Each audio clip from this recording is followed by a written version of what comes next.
কি কি আমল আমাদের উচিত করা এটা এখানে উল্লেখ করতেছি। 1 নম্বর হলো বিশেষভাবে কোরবানি দাতা এবং অন্যদেরও এই 10 দিন নিজের নখ চুল না কাটা। এটা একটা আমল, এটা একটা ফজিলতপূর্ণ আমল।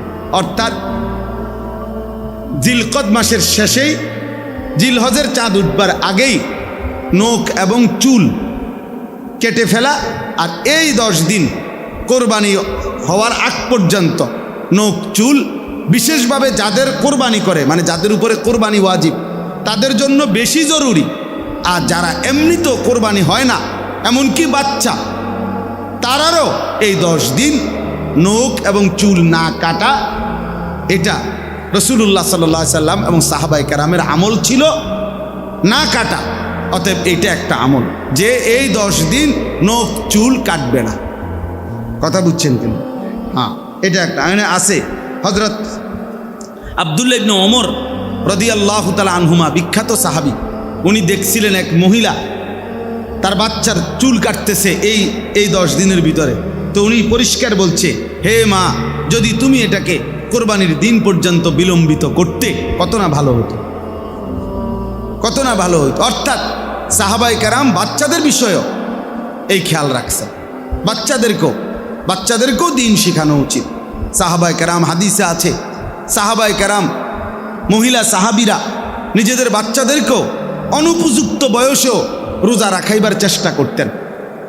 বলছে যে আমরা কাপড় দিয়া পেঁচাইয়া বাচ্চাদেরকে বিভিন্ন খেলনা বানায় দিতাম, আর যেন ঘুম পাড়ায় দিতাম, অথবা খেলনা ব্যস্ত করে দিতাম, আর এরই ফাঁকে সন্ধ্যা হয়ে যেত, তো তখন তাদেরকে আমরা ইফতার করাই।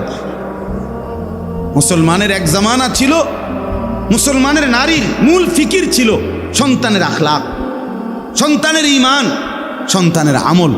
দুর্ভাগা নারীর এখন মূল ফিকির হলো অনেকাংশের সাজগোজ, গহনা, অলংকার, প্রসাধনী, মোবাইল, আর বাহিরে ঘোরা, আর ভ্রমণ, আর বিনোদন।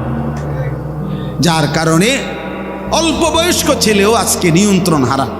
অসংখ্য ছেলে পেলেদের চেহারার দিকে তাকাইলে বোঝা যায় মা বাবা, পরিবার, আদর্শ, পারিবারিক কোনো সম্পর্ক তার কারো সাথে নাই। সে নিজের মতো করেই বড় হইতেছে, তার ইচ্ছা মতো তার চুল, তার ইচ্ছা মতো তার জামা, তার ইচ্ছা মতো তার জামা পোশাক, তার হাসি, তার চলাফেরা, তার খানা খাদ্য, আহা, নিজের মতো করে। মুসলমানের ছেলে মাত্র 16 বছর বয়স, চেহারা দেখলে বোঝা যায় না যে তার কোনো বাপ আছে কিনা। না, বুঝাই যায় না। বাপ থাকলে তো তোর চুল এমন হইতো না বেটা, তোর বাপের চুল তেমন না বেটা, তোর বংশের কারো চুল তেমন না বেটা, তুই কার থেকে শুরু করলি এটা? এমন যদি হইতো যেটা আমার আব্বার থেকে শুরু হয়েছে, তাহলে ধর্মের তো কিছু নাই, আল্লাহর সাথে তো সম্পর্কও নাই, রাসূলের সাথেও সম্পর্ক নাই, বাপ দাদার সাথেও কি নাই, কিচ্ছুর সাথে কোনো কিচ্ছু নাই, যে নাই, কিচ্ছু নাই, কিচ্ছু নাই। আগে তো কাফের বেঈমানরা কইতো মিয়া যে আমরা বাপ দাদার থেকে, মা আলফাইনা আলাইহি আবাআনা, আমরা আমাকে বাপ দাদার থেকে পাইছি এটা। আর এখনকার অপদার্থ তার বাপ মার লগো তার কোনো মিল নেই। আহা, হাইওয়ান মনে করছে জন্তু জানোয়ারের মতো এই চেহারা। আর ইহুদি, খ্রিস্টান, মুশরিক, মুরতাদ, বেঈমান, ওদের মতো বেটা সাজগোজকে তোরা পছন্দ করলি বেটা। বেওকুফ, আহাম্মক ছাড়ার কিচ্ছু না বেটা। বদনসিব বেটা, বদনসিব বেটা। আত্মসম্মান যদি থাকতো, তা আত্মমর্যাদা সম্পন্ন ব্যক্তি আগে ভাবে আমি কার মতো সাজতেছি, আমি কেন ওনার মতো হব, আমার চুল এমন হবে কেন, এর পিছনে যুক্তি থাকতে হবে, আমার এই পাঞ্জাবি এটা এমন কেন, আমার উস্তাদ, আমি ছোটবেলায় যার কাছে প্রথম পড়ছি, আজকে সারা বাংলাদেশের যিনি হেফাজতে ইসলাম বাংলাদেশের যিনি মহাসচিব, আল্লামা শায়েখ সাজিদুর রহমান, সারা বাংলাদেশের মুরব্বী। আমি ছোটবেলায় ব্রাহ্মণবাড়িয়া দারুল আরকাম মাদ্রাসায় পড়ছি, ছোট্টবেলায়। তা আমি হুজুরে দেখছি জুব্বা পরে এই টাকনুর উপর পর্যন্ত। আজকে সেই থেকে 1992 সালে, 93 সালে আমি দারুল আরকাম প্রথম ভর্তি হয়েছি, যে সময় মাদ্রাসা শুরু হয়েছে আমগরে দিয়া, সেই সময়ে এই জুব্বা পড়া অভ্যস্ত হয়েছি। আজ 44 বছর বয়সেও একই রকম পাঞ্জাবি। আপনি আমার কোনোদিন দেখছেন ভিন্ন পাঞ্জাবি? তাইলে আমার এটা আদর্শ আছে। আমি কেন দাড়ি রাখছি? আমার রসুল সাল্লাল্লাহু আলাইহি ওয়াসাল্লাম দাড়ি লম্বা করতে বলছে। আমি মুছ ছোট করলাম কেন? তো রাসূলুল্লাহ সাল্লাল্লাহু আলাইহি ওয়াসাল্লাম মুছ ছোট করতে বলছে। মুছ ছোট করতে হবে, বলেন ঠিক আছে? আজকে রাতের ভিতর ঠিক করবে। মুছ ছোট করা রাসূলুল্লাহ সাল্লাল্লাহু আলাইহি ওয়াসাল্লামের আদেশ। এটা আসুশারি, এটা আদর্শ থাকে ভাইয়া। আমার এই টুপি, আমি ঢালকানগর হজরত বাংলাদেশের শ্রেষ্ঠ বুজুর্গ আরিফ বিল্লাহ হজরত মাওলানা শাহ আব্দুল মতিন বিন হুসাইন দামাত বারাকাতুহু, আমি হজরতের সোহবতে 2008 সালে ঘনিষ্ঠভাবে 1 মাস রমজান পুরা ছিলাম। তখন আমি হজরতের এই টুপি হজরত মাথায় দেয়। ওই সময় আমি এই টুপিতে আগে গোল টুপি পরতাম, এরপর হজরত থেকে এটা পছন্দ হয়েছে, তো এই টুপি পরি। তাহলে চলার একটা আদর্শ আছে, চলার পথের একটা আদর্শ আছে ভাইয়া। আমার জীবনের একটা হিসাব মিলাই আমি তোমারে বললাম, তুমি বলো তোমারটা। তুমি বলো মিয়া, তোমার ধর্মের সাথে তোমার সম্পর্ক কি? আল্লাহর সাথে সম্পর্ক কোথায়? রাসূলুল্লাহ সাল্লাল্লাহু আলাইহি সাল্লামের সাথে সম্পর্ক কোথায়? মা বাবার সাথে, বংশের সাথে সম্পর্ক কই? এভাবে বুঝি মানুষ নিজের চেহারা, সুরতে, চলনে, বলনে এভাবে প্রত্যাখ্যান করে। বেঈমান আমাদেরকে জীবনে কোনোদিন মূল্যায়ন করে নাই। আমরা কেন বেঈমানের মতো সাজব? ইসরায়েলের ওই কুত্তারা আমাদেরকে কোনোদিন সম্মান দেয় নাই। তোরা কেন বেটা কুত্তার মতো সাজবি? কেন? ইসরায়েলের ওই বেঈমান ইহুদি, তাদের চুলের কাটিং বেটা, এটা বেটা খবর নে বেটা, খবর নে বেটা। কোন রেসলিং খেলোয়াড়, কোন ফুটবল খেলোয়াড়, কোন ক্রিকেট খেলোয়াড় চরিত্রের হেফাজত নাই। বাচ্চা হয়ে আগে বিয়া করে পরে। আরে বিয়া মেসি হেতে আগে বাচ্চা হয়েছে 2টা, এরপরে বেডিরে বিয়ে করছে। খবর লো বেটা, তার 2 মেয়ে হয়েছে, এরপরে 2 মেয়ে লইয়া মাইয়ের মা ওই বেডিরে বিয়ে করছে বলে। ও মা, আগে বাচ্চা হয়েছে 2টা, এরপরে বিয়ে করছে। হে হয়ে যায় মডেল, সেই স্টার। হ্যাঁ, এই স্টার চরিত্রহীন আবার স্টার কিভাবে হয় বেটা? এত বড় লম্পট। আমি মেসির ভক্ত। আস্তাগফিরুল্লাহ, তোর ইমানের সমস্যা বেটা, তোর কলিজা ইমান নাই বেটা। মুসলমানের ঘরে জন্ম নিয়ে তুই বেঈমানের ভক্ত হবি কেন? কাফেরের ভক্ত হবি কেন বেটা? আল্লাহ আমাদেরকে বুঝ দান করে। এজন্য প্রিয় ভাই, এটা বুঝতে হবে। আজকে সময়ের ব্যবধানে, সময়ের প্রয়োজনে, আগামীর সময়টা ঈমান আর কুফরের যুদ্ধের সময়। শুইন ভাইয়া, সবাই মনে রাখেন, আগামীর সময় শুধু মুখের কথায় না, আগামীর সময় অস্ত্রের ঝনঝনানি আরো বাড়বে। বেঈমানও আস্ফালন বাড়াইছে, আলহামদুলিল্লাহ ইমানদারের হিম্মতও বাড়ছে। হ্যাঁ, 3 সেকেন্ড লাগে নাই, 30 সেকেন্ড লাগে নাই, 3 ঘন্টা লাগে নাই, ভারতের বেঈমানদের যুদ্ধ বিমান শোয়া আলাইছে। ইমানদার প্রমাণ করে দিছে যে 1 চোখ আগাইলে 10 চোখ রাঙ্গায় শোয়া ফেলবে ইনশাআল্লাহ। এই জন্য এটা জরুরি দুদিকে।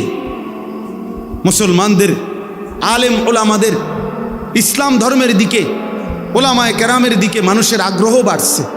এজন্য আমাদের বাংলাদেশেও এই ঘাপটি মাইরা যাচ্ছিল যেই সমস্ত মুনাফিক, যেই সমস্ত ওলামা বিদ্বেষী জালেম বেয়াদব, ওরা পর্যন্ত শেষ পর্যন্ত নিজেকে লুকাইয়া রাখতে পারে নাই। কিশোরগঞ্জের এক বেয়াদব গত 2-3 দিন আগে বাংলাদেশের ওলামায়ে কেরামের যে নেতা নামের কলঙ্ক, চূড়ান্ত চরম বেয়াদব, ঘৃণ্য জঘন্য এক বেয়াদব, ওলামায়ে কেরামকে আমাদেরকে 500 টাকার মৌলবি আমরা নাকি। এত বড় বেয়াদব, বুড়ো হইয়া গেছে, অথচ বেয়াদবের কথা শুনলে মনে হয় সে কোনোদিন কোনো আলেমে দিন তার মাথায় কোনোদিন হাত বুলায় নাই। বলছে যে আমাদের দেশের মা বোনদেরকে আবেদন করছে, তোমরা হুজুরদের বাচ্চা পেটে নিও না। কত বড় জানোয়ার! তোর বাপ মার বিয়ে যদি কোনো আলেমে দিন না পড়াইতো তো তুই তোর মার গর্বে কেমনে আসতি বেটা? তুই তোর মার গর্বে আসতি কেমনে? তোর বাপ মার বিয়ে তোর কোন আব্বাই পড়াইছে? কোনো না কোনো আলেমে দিনই তো পড়াইছে। তুই এত বড় কথা বললি কেমনে? খবিস মানে আখবাস খবিস। সে খবিস বলে যে কোনো মা বোন যেন কোনো আলেমকে পেটে না ধরে, কোনো আলেমের বাচ্চা যেন পেটে না ধরে। সে আবেদন করছে বাংলাদেশ। আফসোসের ব্যাপার।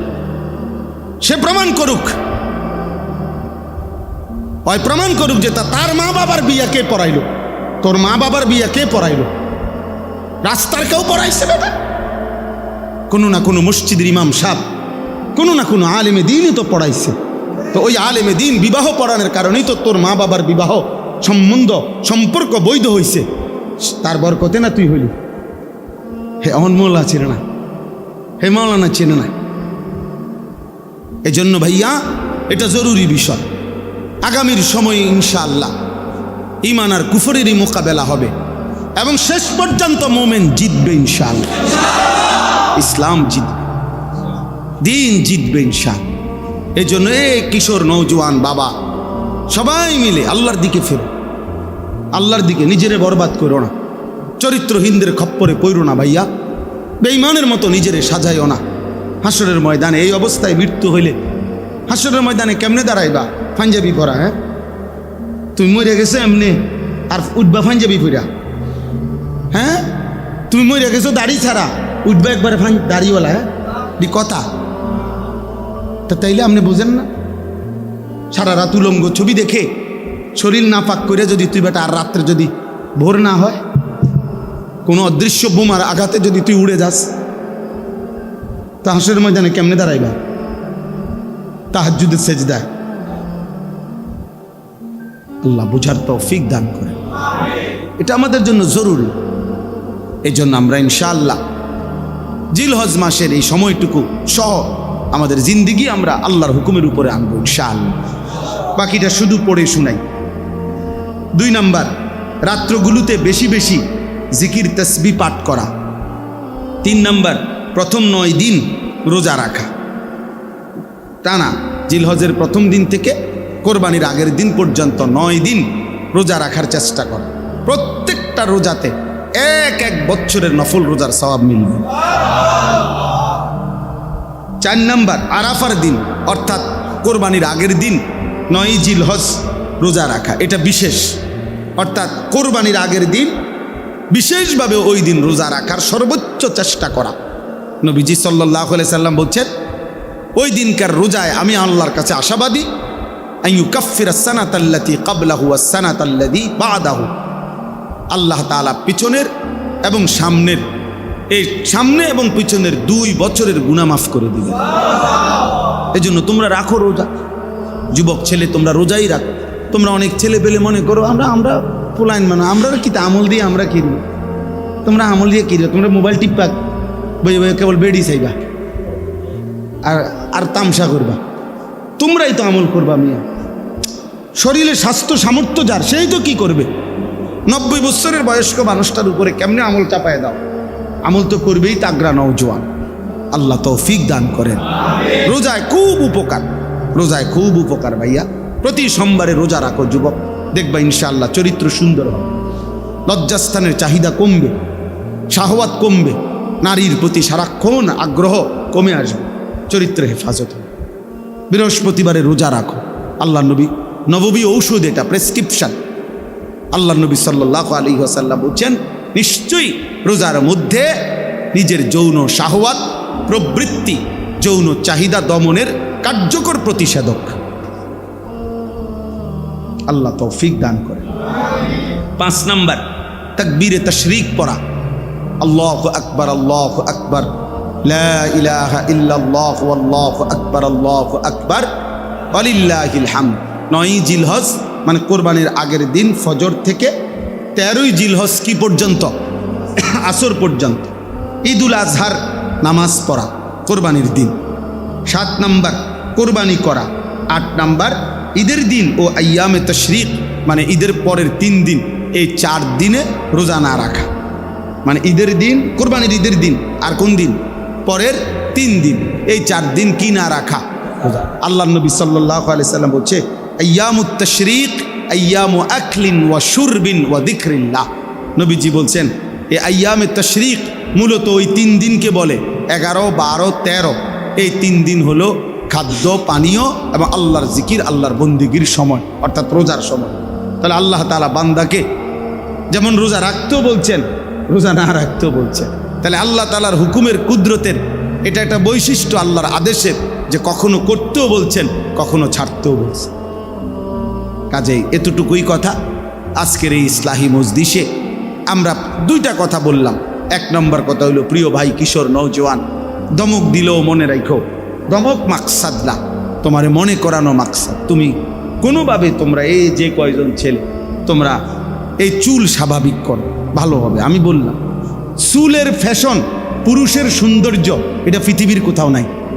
তুমি খবর লই, পুরুষ চুল নিয়ে ব্যস্ত থাকবে, এটা বিশ্বাস করো, আমার কথা মনে থাকলে মনে রাখো, এটা তার ভিতরে মূলত মেয়েলি স্বভাব বেশি, এই জন্য কাপুরুষে।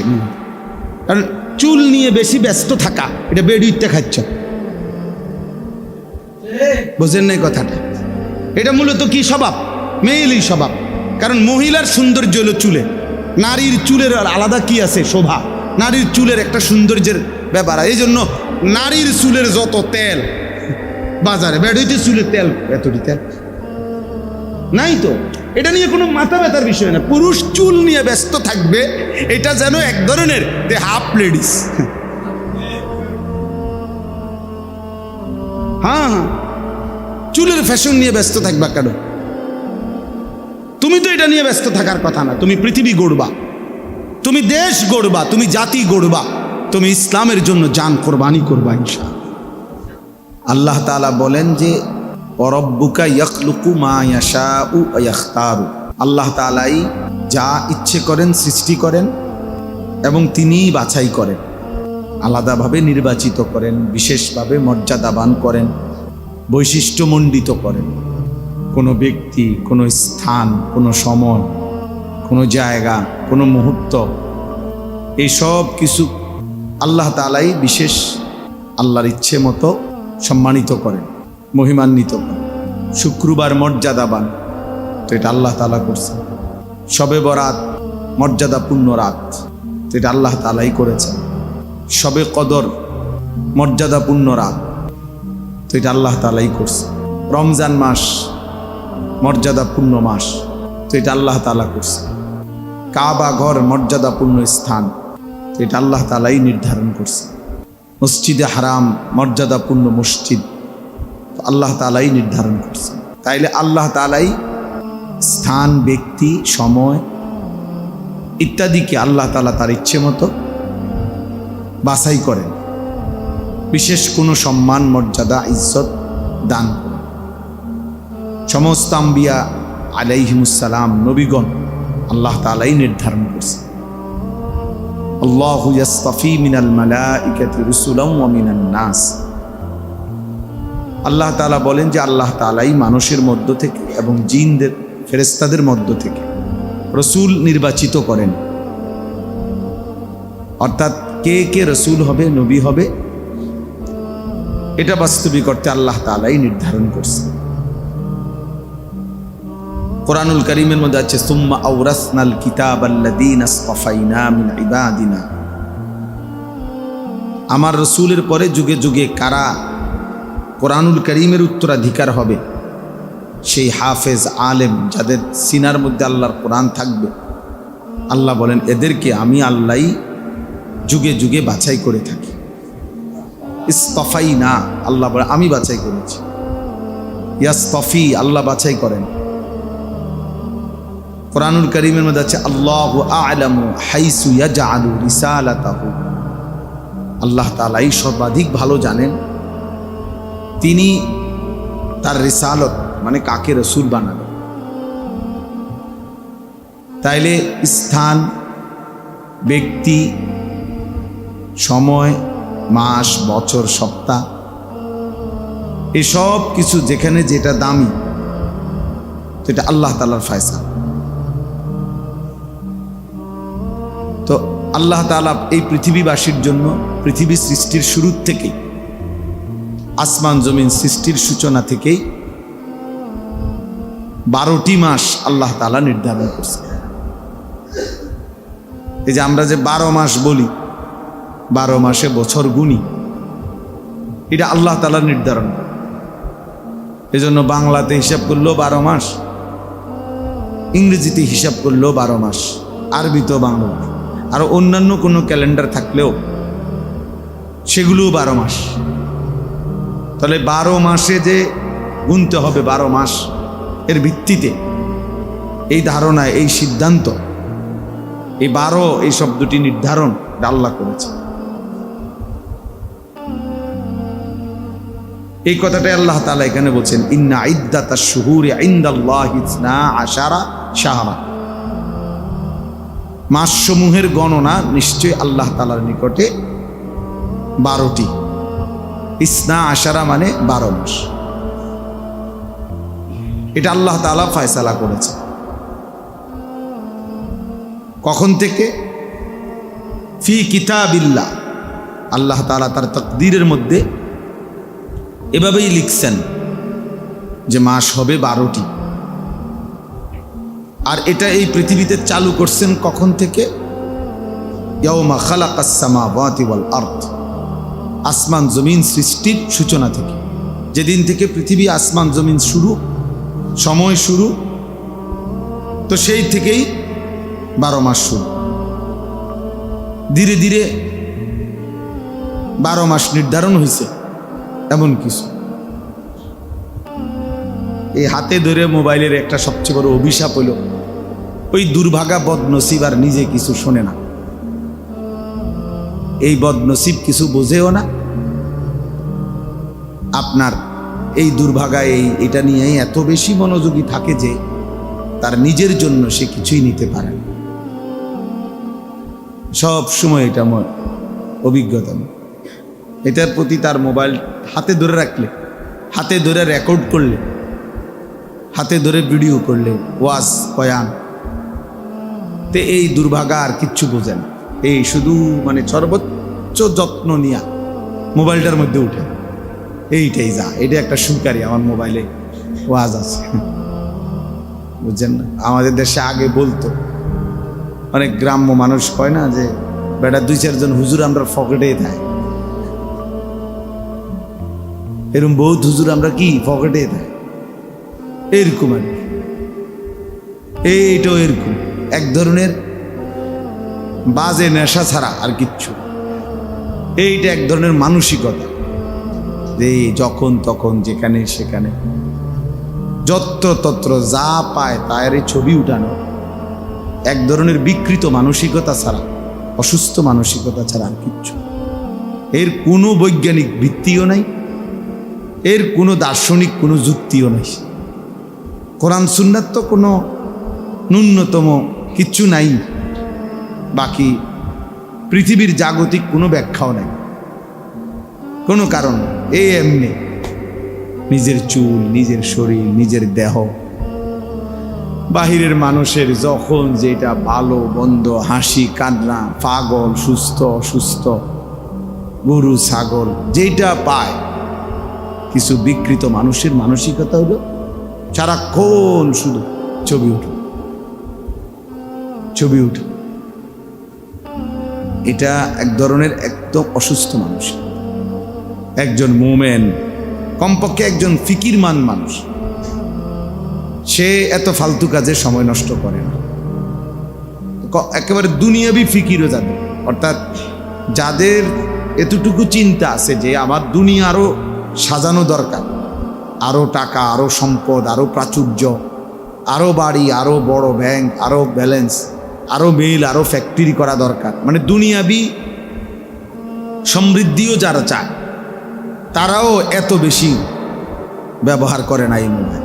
তারা বড় মোবাইল ব্যবহার আছে তাদের, কিন্তু সেটা তাদের নির্দিষ্ট প্রয়োজন ছাড়া, প্রয়োজনের কাজে ব্যবহার ছাড়া আমাদের ছেলে পেলে যেই অপ্রয়োজনীয় ফালতু মানুষের মতো সারা দিন রাত এটা নিয়ে ব্যস্ত আছে, এত পাগল ইউরোপিয়ানরাও। বাস্তব সত্য, ইউরোপিয়ান যারা কাফের মুশরিক ইয়াহুদি খ্রিস্টান, এই বেঈমানরাও এত মাতাল না, এরাও এত বেওকুফ না, ওরা আরো অনেক বেশি কাজের প্রতি দায়িত্বশীল। হ্যাঁ, হোক তাদের এটা দুনিয়া, তারা দুনিয়া বুঝছে তো দুনিয়ায় খুব মন দিয়া করতেছে। এটা খুব জরুরি বিষয়। এই জন্য প্রিয় ভাই, এটা খুব বোঝা উচিত। দিন রাত মেহনত করা যায়, পরিশ্রম করা যায়। হয় দুনিয়া আসবে, নয় আখিরাত আসবে। হয়তো দুনিয়ার কোনো লাভ হবে, আর নয়তো আখিরাতের কোনো কি হবে, লাভ হবে। একটা কিছুতে থাকতে হবে, কোনো কিছু নাই মা লা ফাইদাতা ফিদ দুনিয়া ওয়াল আখিরা। যে কাজের কোনো দুনিয়াতেও ফায়দা নাই, আখিরাতেও ফায়দা নাই, এটা লাগব, এটা অনর্থক কথা, অনর্থক কাজ। একটা মানুষের পাঞ্জাবি সিলাইয়া গাও দিছে, সে গায়ে দিয়া ফেলছে, অলরেডি সেলাই করা। আপনি এটার মধ্যে আলাপ জুড়াই দিলেন, এটা কি কাপড়, টরে কি, টরে জাফানি টরে কত করে লইছে? 260, 210 টাকা করে সিল্লাইয়া বেছে। আপনার কোন বেকুবে কইছে 260 করে? আমারে কইলেন না, ফেবরার কত বুঝলেন না? কয় গজ লাগবো আপনার? থান দরকার, থানায় না দেবো আপনার। এই শুরু হইলো এবারে হেমিয়া কইতে, আর দৌড় বেটা, তুই জানাস বেটা, চাই তুই করতে আনবি, এই লাগলো। অথচ পাঞ্জাবি এটা গায়ে দিয়ে 2 মাস গেছে গা, আপনি এটার দাম লইয়া, এটা মূলানি লই, কি অর্থ? তাহলে এই কথাটা বাহ্যিক দৃষ্টিতে দুনিয়ারও কোনো ফায়দা নাই, আখিরাতেরও কোনো কি নাই, ফায়দা নাই। এটা লাগব, বেহুদা কাজ। মোমেন লাগব করে না।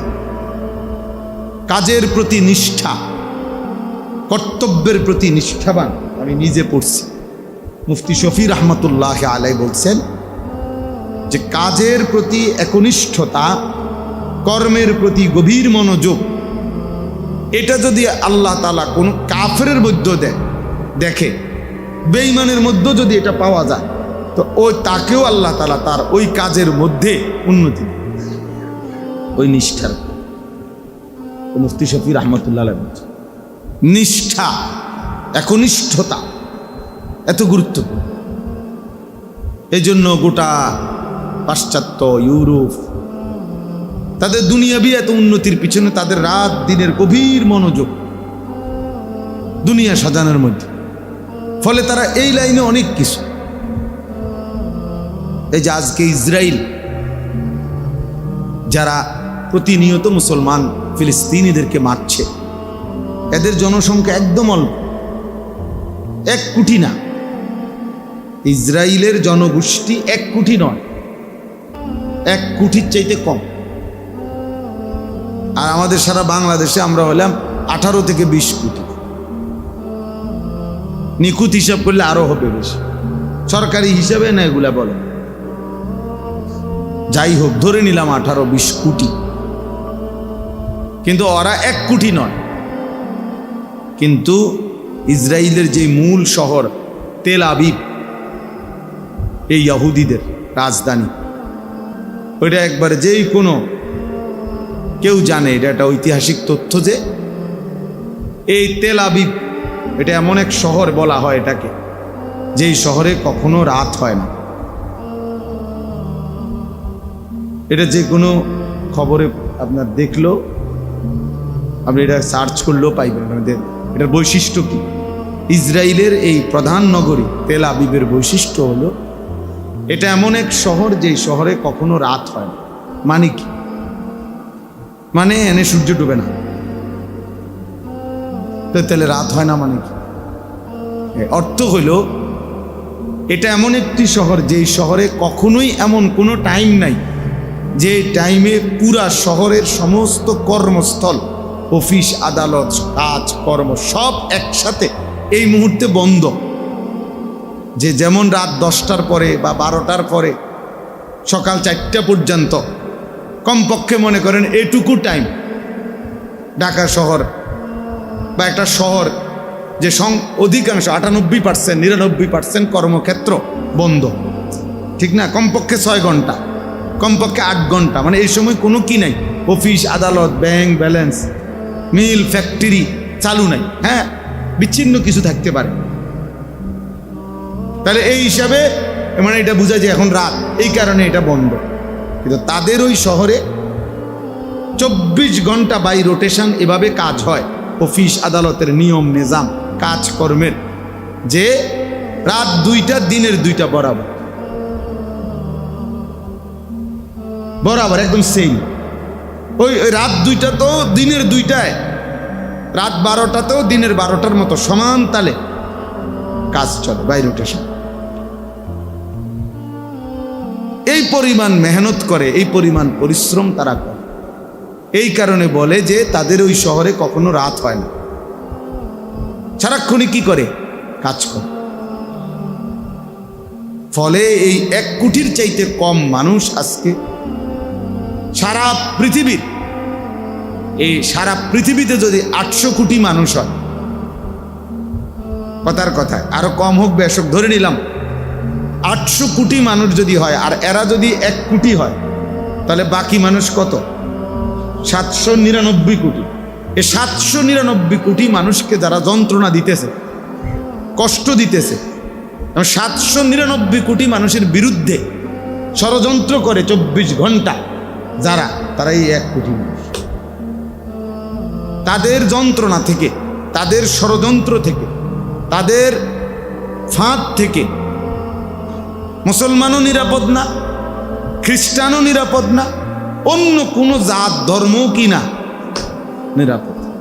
এরা সবাইকে তটস্থ রাখে এবং সবার পিছনে ছড়ি ঘুরা, আঙ্গুল ঘুরা। পৃথিবীর যেখানে যা হয় তার পিছনে তাদের হাত আছে। বিশৃঙ্খলা যেই কোনো ছোট বড় দেশে যত রকমের বিশৃঙ্খলা, এর মধ্যে তাদের ইন্ধন আছে। এত সাংঘাতিক, এত ভয়ঙ্কর, জঘন্য। তো আমার বলার উদ্দেশ্য হলো তাদের এটা মন্দ দিক, কিন্তু তারা পরিশ্রমী। বুঝেন না কথাটা? পরিশ্রমী। কিন্তু আমাদের হালাত হলো,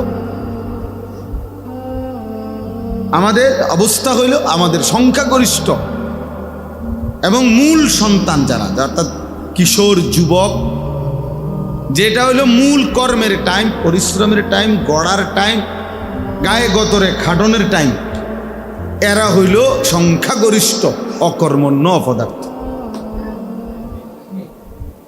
এদের জীবনের কোনো লক্ষ্য নাই, উদ্দেশ্য নাই। একজন বাবা কষ্ট করে হয়তো বিদেশ করতেছে, এই একজন বাবার বিদেশের উপার্জনের উপরে সংসারের 6টা অপদার্থ মোবাইল টিপে আর খায়, ঘুমায়, আর ওই বেচারার ঘাম বাইয়া বাইয়া পড়ে। এই হল,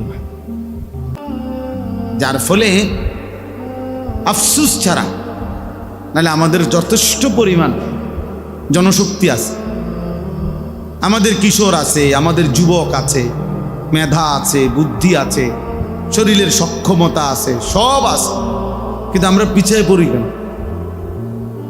পিছানো কেন? আমরা আগাইতে পারি না কেন? কারণ আমাদের কর্মের উদ্দীপনা কম, মেহনতের জজবা কম, পরিশ্রমের মানসিকতা কম, অলসতা, অবহেলা, অকর্মণ্যতা, গাফলত, খামখেয়ালি, শাহওয়াত, লজ্জাস্থানের শাহওয়াতের সামনে, যৌন শাহওয়াতের সামনে আমাদের সারাক্ষণ ব্যস্ততা। আমাদের মূল অংশ, যে আমার কাছে একটা কিতাব আছে, লিশাবাবি ফাকাত, শুধুই যুবকদের জন্য, একটা আরবি বই। তো এখানে লেখা আছে যে যুবক শুনো, তোমার বয়স হইল, তোমার হায়াত হইল বাইনা দুফাইন। আল্লাহ তাআলা কোরআনুল কারীমের মধ্যে বলছে যুবকের বয়সটা হইল 2 দুর্বলতার মাঝের সময়।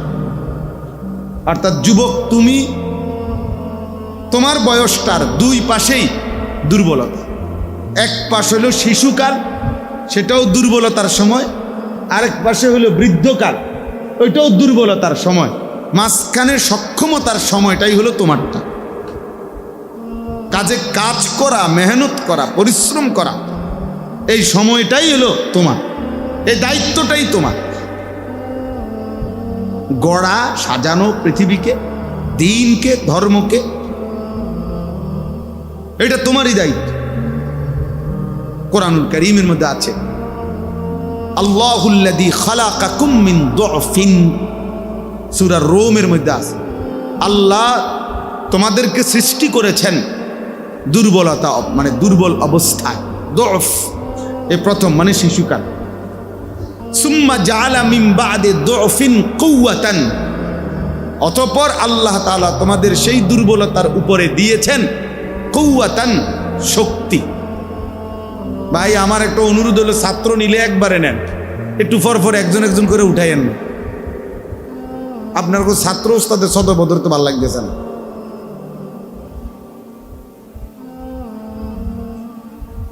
উঠাউঠি করবেন না কেউ, একদম উঠাউঠি করবেন না।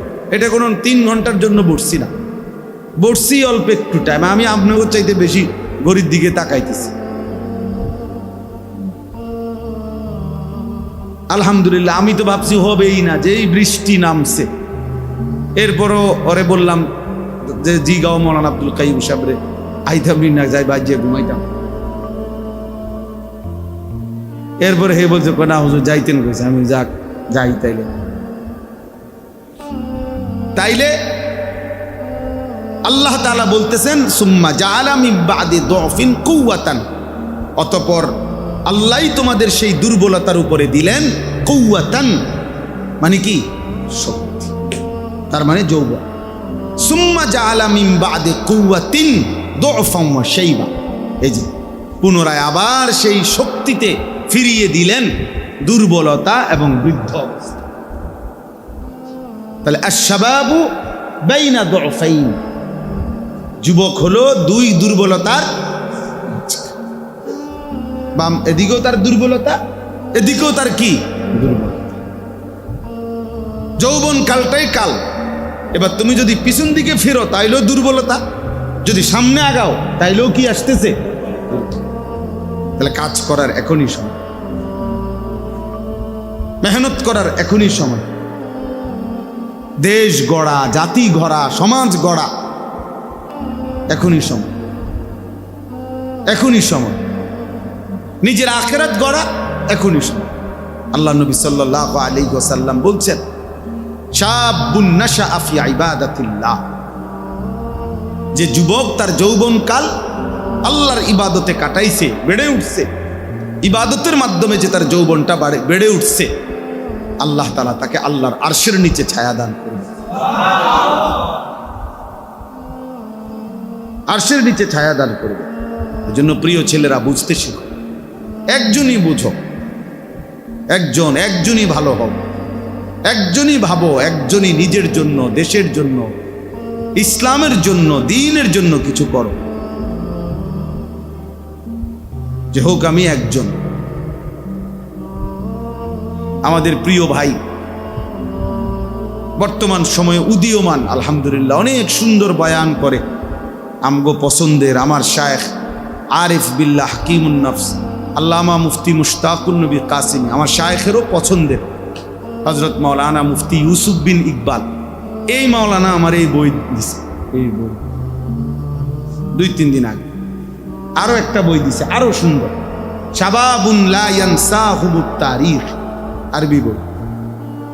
ওই যুবকরা 1450 বছর ইসলামের ইতিহাসে, ওই যুবকগণ ইতিহাস যাদেরকে কখনোই ভোলে নাই।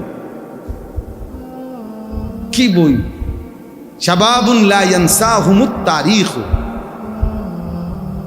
সেই যুবকগণ মানে সাহাবীদের থেকে নিয়ে ধারাবাহিকভাবে অনেক নওজোয়ান, ওনাদের জীবনী, যাদেরকে ইতিহাস কখনোই কি করে নাই, বলে নাই। অর্থাৎ তারা তাদের যৌবনকালে এমন অমর কীর্তি, এমন অমর হিম্মতের বিষয় পৃথিবীতে উপস্থাপন করেছেন যে পৃথিবীবাসী যুগ যুগ ধরে, 1000 বছর ধরে তাদেরকে মনে রাখছে, স্মরণ করে। আল্লাহ তাআলা আমাদের এই প্রিয় মাওলানাকেও উত্তম বদলা দান করুন। তো আমি বলতেছিলাম যে আমার কথার প্রসঙ্গ ছিল ওই মোবাইলের এটা দেখা বিরক্ত লাগছে, দেখা বলছি পাগড়ি মাথার দুই না ছাত্র মাশাআল্লাহ দাঁড়াইয়া মোবাইলের এমনভাবে চাইতেছে, এটারে মানে বাড়াইতেছে কমাইতেছে, খুব মনোযোগ। আমার মনে হয় না পড়া এত মনোযোগ দিয়া পড়ে। এটা পাইয়া যে সে কি খুশি হয়েছে, যিনি তার হাতে এটা দিছেন উনি তার সবচেয়ে বড় এহসান করছে, এবং কে দিছে আমি তাও দেখছি। অনেক বড় কল্যাণ করছে ওই ছাত্রের, যে তাকে সবার সামনে বুঝাইছে যে তুমি কি সুন্দর মোবাইল করতে উঠাইতে পারো। আল্লাহ দুইজনকেই বুঝলাম। তো আমি আপনাদের কাছে এটা বলতে চাই, আল্লাহ তাআলা বলছেন রব্বুকা ইয়াখলুকু মা ইয়াশাউ ওয়া ইয়াখতার। এটার আলোকে বলতেছিলাম যে আল্লাহ তাআলা এই আয়াতের মধ্যে বলছেন, যে এই আয়াত আমি পড়ছি, ইন্না ইদ্দাতাশ শুহুরি ইনদাল্লাহি 12 শাহরান, নিশ্চয়ই আল্লাহর নিকট মাসসমূহের গণনা 12। কত? তাহলে এই 12 মাস, পৃথিবীতে যে 12 মাসে বছর হবে, 12 মাসের হিসাব চলবে, এটা কে নির্ধারণ করে দিছেন? সময় আল্লাহ ঠিক করে দিছে। সময় আল্লাহ, সময় কার? জন্য বাবা এটা বুঝাও, এই এক কথা জীবনের জন্য যথেষ্ট, যে আমার হায়াত, আমার জীবন মানে আমার সময়, আমার সময় মানে আমার জীবন, জীবন মানেই সময়, সময় মানেই জীবন। জীবনের কদর করা মানে সময়ের কদর করা, সময়ের কদর করা মানে হায়াতের জীবনের কদর। যেমন আমরা দুনিয়াতে দেখি অহরহ বয়স্ক মানুষ অসুস্থ হয়ে যায়, দুর্বল হয়ে যায়, তো তখন ওই মানুষটাই বলে দোয়া করো আমার আর সময় নেই, আমার আর কি নাই, মানে হায়াত নেই। এই তো বুঝাইতে চায় আমার আর সময় নাই মানে কি, আমার আর হায়াত, আমার আর বেশি দিন বাঁচতাম না। একেবারে মারাত্মক অ্যাক্সিডেন্ট অথবা মারাত্মক কোনো অসুস্থ ব্যক্তি এটা বলে দোয়া করো আমার আর কি নাই, সময় নেই, আমি আর বেশিক্ষণ বাঁচবো, আমার আর হায়াত নেই। তাহলে জীবন মানে সময়, সময় মানেই জীবন। এজন্য হায়াতের কদর করা, সময়ের কদর করা, সময়কে বুঝা, সময়ের কদর উপলব্ধি করা অনেক বড় নিয়ামত, অনেক বড় নিয়ামত, অনেক বড় নিয়ামত। ইমাম শাফি রহমতুল্লাহি আলাইহি বলছেন, আমি সারা জিন্দেগি বুজুর্গদের কাছ থেকে যা অর্জন করছি, সেই অর্জনের মধ্যে শ্রেষ্ঠ যে কথা আমি শিখছি, একজন বড় ইমাম মুজতাহিদ তিনি বলছেন, আমি আমার সারা জিন্দেগি এলেম শিখতে গিয়ে আল্লাহওয়ালাদের কাছ থেকে যা শিখছি, তার মধ্যে সবচেয়ে বড় যে কথাটা শিখছি সেটা হলো আল ওয়াক্তু সাইফুন, সময় হলো তরবারির মতো, ইনলাম তাকতাহু কাতাআকা, তুমি যদি সময়কে না কাটো সময় তোমাকে কেটে ফেলবে। অর্থ হইল তুমি যদি তোমার সময়কে না ভাগ করো কাজের জন্য, নিজের জিন্দিগির জন্য, তাহলে সময় তোমারে কাটতে কাটতে পার হয়ে যাবে। আমাকে হিসাব করতে হবে, আমি 20 মিনিটে খানা খাইতে হইব, আমার টার্গেট আমি 3 ঘন্টা বিশ্রাম করবো, তো ঠিক 3 ঘন্টার ব্যবধানে আমার উঠতে হইব। এর জন্য আমার মোবাইলে যত রকমের অ্যালার্ম দিতে হয় আমার দিতে হইব। আমার ফজরের নামাজের জামাত 4:45, তাহলে কাজে 4:30 আমারে কি করতে হইব? উঠতে হইব। এটা আমার হিসাব করতে হইব। কাজে আমার ঘুম সাফ হোক বা না সাফ হোক, টাইম কম থাকুক বা না থাকুক, আমাকে উঠতে হবে। আমি কালকে রাত্রে 3টায় ঘুমাইছি বরাবর, তো আমি আবার ফজরের নামাজের জামাত ধরছি 45-এর জামাত, তাইলে ঠিক আমার এটা হিসাব। আমার আপনার 3টা অ্যালার্ম বাজে, ওই যে আমি যে বেশি দেরিতে ঘুমাই, আমার এই ছোট মোবাইল এইটাতে অ্যালার্ম বাজে, আমার বিবির মোবাইলটার মধ্যে অ্যালার্ম বাজে, আবার একটা এমনি গড়িওয়ালা খুব আওয়াজ, ভয়ঙ্কর আওয়াজ, ওইটাতে অ্যালার্ম বাজে, সব দিবা যাইয়া এরপরে উঠি। কারণ যখন ঘুমাই তখন আর থাকে 1 ঘন্টা বাকি, কখনো 50 মিনিট সময় ঘুমাই, আবার এতক্ষণ বইও থাকতে পারি না। মানে এই 1টা ঘন্টা যে বসে থাকুম শরীরের পক্ষে আর এত সারা রাত সারাদিন মেহনত করে গিয়া আর কুলাইতে পারি না। তাইলে কিন্তু আমাকে তো উঠতেই হবে, এটা আমার জিম্মাদারি। তাইলে ইমাম শাফি রহমতুল্লাহ আলাইহি বলেন, তুমি যদি সময়কে না কাটো, মানে ভাগ না করো তোমার জিন্দিগির জন্য, তাহলে সে তোমাকে কাটতে কাটতে তোমার উপর দিয়ে কি হয়ে যাবে। এটার সহজ প্রমাণ হলো, সবচেয়ে সুন্দর উদাহরণ হলো ওই দেওয়াল ঘড়ি। রাত্রেবেলা অন্ধকারে লাইট নিভাই ফেললে, একাকী হলে, চারিদিকের আওয়াজ বন্ধ হয়ে গেলে কেউ খেয়াল করে দেখবেন দেওয়াল ঘড়ি তখন এই সেকেন্ডের কাটাটা কাট কাট কাট করে একটা কট কাট আওয়াজ শোনা যায়। আমি প্রায় এটা মনোযোগ দিয়ে শুনি, আমার বাসা ভাল লাগে আমার কাছে। এটা ভাবি আরে যে আমারে সময় আমারে কাটতে কাটতে কি করতেছে, চলে এই সেকেন্ড ঘুরছে, মানে আমার হায়াত, আমার হায়াত, আমার ঘন্টা চলে যাচ্ছে, আমার মিনিট চলে যাচ্ছে, আমার মিনিট চলে যাচ্ছে। আমি যখন বাসার থেকে আজকে বের হয়েছি তখন বাজে 12:30, এখন বাজে কি 8টা, 7:50। তাইলে এই সময় আমার উপর দিয়ে কি আমার হায়াত থেকে কমাই দিল। এই জন্য আল্লাহ তাআলা বলেন, আসমান জমিন সৃষ্টির সূচনা থেকেই আমি আমার তাকদীরের ফয়সালা অনুপাতে 12টি মাস নির্ধারণ করেছি। মিনহা আরবাআতুন হুরুম, আর এই 12টি মাসের মধ্যে আমি আল্লাহ তাআলাই 4টি মাসকে সম্মানিত করেছি। কয়টা মাস? যালিকা দ্বীনুল কাইয়্যিম, আল্লাহ বলে এটা আমার অকাট্য বিধান, মানে মাস হবে 12টা আর এই 4টা মাস থাকবে সম্মানিত। এটা কখনোই নড়চড় হবে না, নড়চড় হবে না। 11 মাসও হবে না, 13 মাসও হবে না, 13 মাসও হবে না। একবার আপনার আমাদের এই বাংলাদেশে 1 ঘন্টা কমায় দিছিল, মনে আছেন আব্দুল কাইয়ুম ভাই? আহা মুসিবত কাহাকে বলে, 1 ঘন্টা কমায় দিছিল। তখন এই যন্ত্রণায় আমরা তখন এমন বিপদ ছিল যে আপনার তখন বলতে হইতো প্রত্যেক কাজে আগের 9টা না অনের 9টা, আগের 10টা নাকি এখনকার 10টা, আগের 11টা নাকি অনকার 11টা, এইটা বলতে হইতো। এত বিরক্ত লাগতো তখন। তো আল্লাহ তাআলা বলেন যালিকা দ্বীনুল কাইয়্যিম, এটা আমার অকাট্য বিধান যে এটা নড়চড় হবে না। এইবার আল্লাহ তাআলা বলেন, এই যে কথাটা আমার বলার উদ্দেশ্য, ফালা তাজলিমু ফিহিন্না আনফুসাকুম, এই কথাইটা বলার জন্য এটা পড়ছি।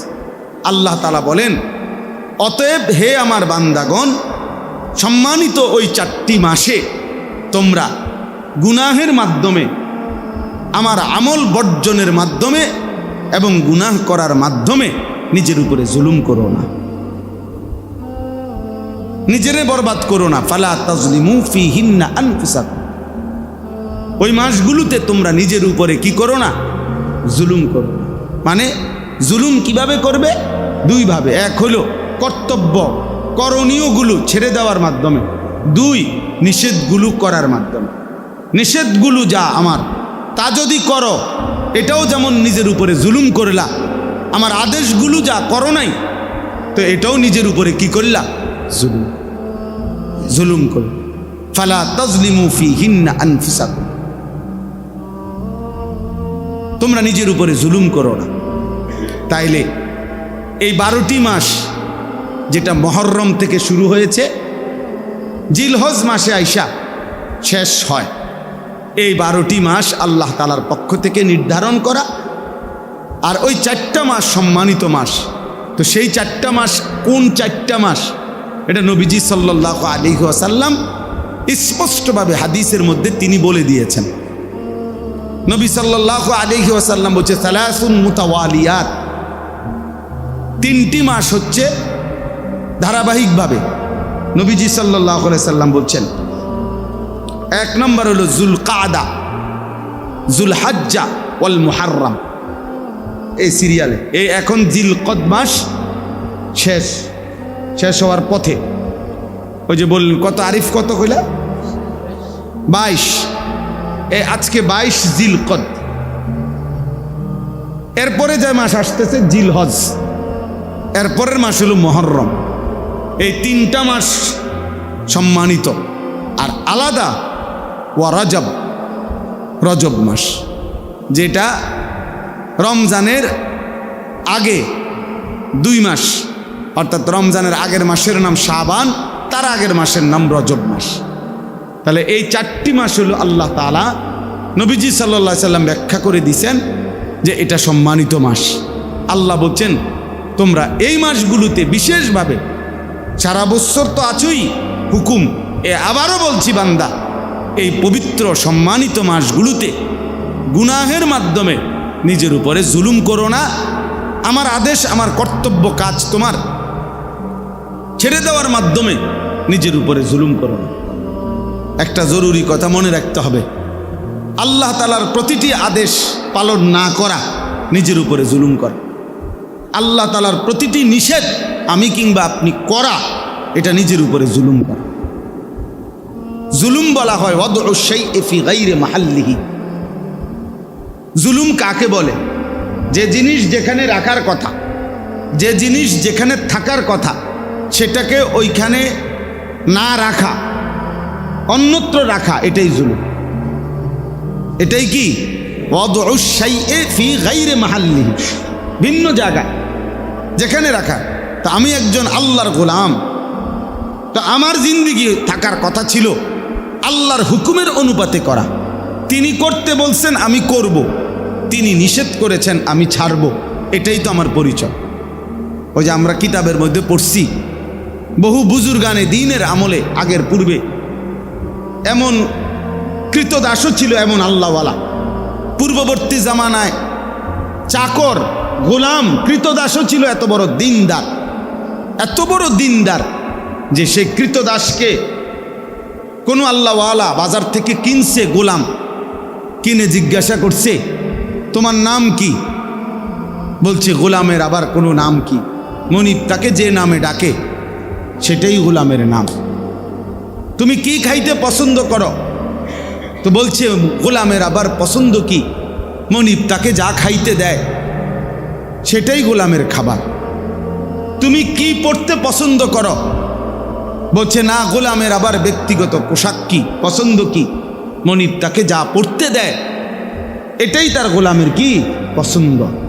তখন ওই বুজুর্গ চিৎকার করে কানছে আর বলছে হায়, এক কৃতদাস মহান আল্লাহকে যে পরিমাণ চিনছে, বা কমপক্ষে মনিবকে যে পরিমাণ চিনছে, আমি যদি আমার মনিবকে এই পরিমাণ চিনতাম কত না ভালো হইত, কত না ভালো হইত, কত না উত্তম হইত। আজকে তোমরা যে কয়জন যুবক আছো, প্রিয় ভাই, তোমরাও তোমাদের উপরে সুস্থ সময়, সবল টাইম, এখন তোমাদের ফুললি ব্রেন এখন শার্প, তোমরা এখন সুস্থ সবল স্বাভাবিক, বুড়াও না, অসলও না, পঙ্গুও না, মাতালও না, পাগলও না, তার সিরাও না, প্রতিবন্ধীও না। তাহলে সর্বদিকে সুস্থ থাকার পরেও এদ্দুর আকল, এদ্দুর দিমাগ যাদের নাই, যে আমার আল্লাহ আমারে কি করতে বলছে, আমার রসুল সাল্লাল্লাহু আলাইহি ওয়াসাল্লাম আমাকে কি করতে বলেছেন, এটা যা বোঝে না, এদ্দুর বিবেক যার নাই, তার মতো অপদার্থ আর কেউ হইতে পারে না, আর কেউ হইতে পারে না। এটা নিজের উপরে নিজেকে নিজে ছোট করা ছাড়া, যে আমি এমন একজন যুবক যার কোনো আকল বলতে নেই, বিবেক বোধ, বুদ্ধি বিবেচনা বলতেও কিছু নেই। নাই তো আমি তো এখন এই মুহূর্তে তো দুর্বল না। আজকে যদি 90 বছরের বুড়া মানুষ হইতো, যে ডাইন দিকে যাইতে গিয়ে বাম দিকে জায়গা, সামনে গেলে ফিচ্চায় ফিরে যায়, শরীর চলে না, জান চলে না, তাইলে একটা ভিন্ন কথা ছিল। তোমাদের সমস্যা কি ভাই? নামাজ পড়তে তোমাদের অসুবিধা কি? আমার এই কোমরের এই পিঠে, এই বাম দিকে কোমরের এই সাইডটাতে 24 ঘন্টা ব্যথা করে, একের ফুল টাইম, সারাক্ষণ ব্যথা করে। আমি ইন্ডিয়াতেও, দিল্লিতে ডাক্তার দেখাইছি, অনেক টাকার ওষুধ খাই, কিন্তু এটা সারাক্ষণ ব্যথা করে। তাইলে এটা এখন 40 বছরের পর থেকে, যেদিন থেকে আমার 41 বছর শুরু হয়েছে, ওই সময় থেকে আমার কোমর ব্যথা শুরু হয়েছে। আমার স্পষ্ট হিসাব আছে, 40 বছরের পর থেকে 41 বছর, 1-1.5 বছরের মাথায় চশমা পড়তে হয়েছে, ছোট্ট লেখাটা কম দেখি। কিন্তু এর আগে ক্লান্তি কাকে বলে, দুর্বলতা বলতে কি, অলসতা বলতে কি, আমি এটা তেমন একটা বুঝতাম না। আমার তো, আমি কত সময় বলছি যে আমি টানা 4.5 ঘন্টা 4 ঘন্টা এক টানা বয়ান করে গেছি এবং এক শব্দ আসতে বলি নাই। আমাদের আল্লামা মামুনুল হক দামাত বারাকাতুহুম, যিনি বাঘের গর্জন দেয়, উনি যেমন সব কথাই দেখেন না জোরে বলে, আল্লাহ তাআলার ইচ্ছা দয়া, এটা মালিকের ইচ্ছা ছাড়া সম্ভব না, আল্লাহর ফজল ছাড়া সম্ভব না। তাহলে একটা সময় আমরা এটা ভাবছি, এরকম 4 ঘন্টা 2.5 ঘন্টা পায়ে হাইটা মাহফিলে আসছি, 2.5 ঘন্টা পায়ে হাইটা ফিরে গেছি, 4 ঘন্টা 3.5 ঘন্টা 3 ঘন্টা ওয়াজ করছি। আস্তা এরকম 1 লিটারওয়ালা 7 আপ কোকের বোতল, এগুলো আগে ঠান্ডা ফ্রিজ থেকে নামাইয়া খাইয়ে ফেলতাম পুরাটা। তা ক্লান্তি কাকে বলে এটা বুঝতাম না তখন, কিন্তু এখন সারাক্ষণই ক্লান্তি লাগে, কষ্ট হয়, জিরাইতে হয়। তাহলে এখন ওর বয়সের এই হালাত, কিন্তু নওজোয়ানের সমস্যাটা কি? নওজোয়ানের সমস্যাটা কি? এই জন্য হযরত যায়েদ ইবনে সাবিত রাদিয়াল্লাহু তাআলা আনহু, বিখ্যাত সাহাবী, মাত্র 16 বছর বয়সে হযরত আবু বকর সিদ্দিক রাদিয়াল্লাহু তাআলা আনহু ওনাকে বলছিলেন যে কোরআনুল কারীম পুরা 30 পারা, রাসূলুল্লাহ সাল্লাল্লাহু আলাইহি সাল্লামের লক্ষের চাইতে বেশি সাহাবী নবীজির ইন্তেকালের পরে যার কাছে যেটুকু লেখা আছে, কারো কাছে তখন কোরআন শরীফ একসাথে 30 পারা একসাথে একজনের কাছে লেখা ছিল না, টুকরা টুকরা ছিল। কারো কাছে 10 আয়াত, 1 সূরা, 2 সূরা, এরকম বিচ্ছিন্ন বিচ্ছিন্ন ছিল। তো আবু বকর সিদ্দিক রাদিয়াল্লাহু তাআলা আনহুর খেলাফত আমলে উনি এই 16 বছর বয়স্ক এই সাহাবী যায়েদ, ওনাকে দায়িত্ব দিছে এই সমস্ত সাহাবীদের থেকে যার কাছে কোরআন শরীফের যত সংকলন আছে, যেটুকু আছে সব একত্র করবা, সবগুলোকে যাচাই বাছাই করবা, এরপরে 30 পারা কোরআন একসাথ করবা। এই পুরা প্রকল্পটা, পুরা কাজটার প্রধান জিম্মাদার তোমারে বানাইতে চাই, তুমি পারবানি। তখন হযরত যায়েদ ইবনে সাবিত রাদিয়াল্লাহু তাআলা আনহু বলেন, আমিরুল মুমিনিন, আমি চাইলে এই পাহাড়টা কাইটা আরেকখানে স্তূপ দিতে পারো।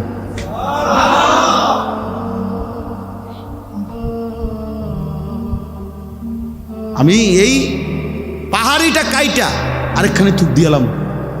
কি ভাবছেন? নওজোয়ান পারবে না তো কে পারবে? যুবক করবে না তো করবেটা কে কাজটা?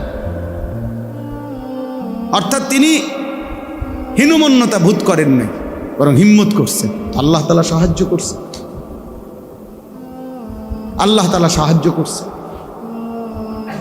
এই জন্য আল্লাহ তাআলা বলছে, ফালা তাজলিমু ফীহিন্না আনফুসাকুম, আমার বান্দা এই পবিত্র সম্মানিত মাসে নিজের উপরে জুলুম করো না, নিজেরে বরবাদ কইরো না। কোরআনুল কারীমের মধ্যে বহুত আয়াত আছে ভাইয়া, আল্লাহ তাআলা এই কথা বান্দার কাছে, আমাদের কাছে চেয়েছেন যে প্রতিটা গুনাহ বান্দা জুলুম, তুমি তোমার উপরে জুলুম করো না, তুমি নিজেরে ধ্বংস করে দিও না নিজের হাতে। কোরআনুল কারীমে আল্লাহ তাআলা বলছে, ওয়ালা তুলকু বিআইদিকুম ইলা তাহলুকা, তোমরা নিজের হাতে নিজেকে ধ্বংসের দিকে ঠেলে দিও না।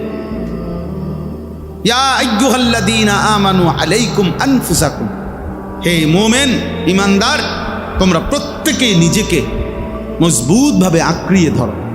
আল্লাহ বলছে, লা ইয়াদুররুকুম মান দাল্লা ইযা ইহতাদাইতুম, আল্লাহ বলে তুমি যদি হেদায়েতের উপরে উঠতে পারো, ঈমান আমলের উপরে, কলিজার মধ্যে যদি আল্লাহর মহব্বত, রাসূলের ভালোবাসা ঢুকাইতে পারো, সেজদার মজা যদি তুমি একবার পাও, আল্লাহকে ডাকার স্বাদ যদি একবার পাও, কোরআন পড়বার, আল্লাহর জিকির করার, আল্লাহর হুকুম মানবার, তো আল্লাহ বলছে এবার গোটা দুনিয়া মিলেও আর কেউ তোমাকে পথভ্রষ্ট করতে পারবে না।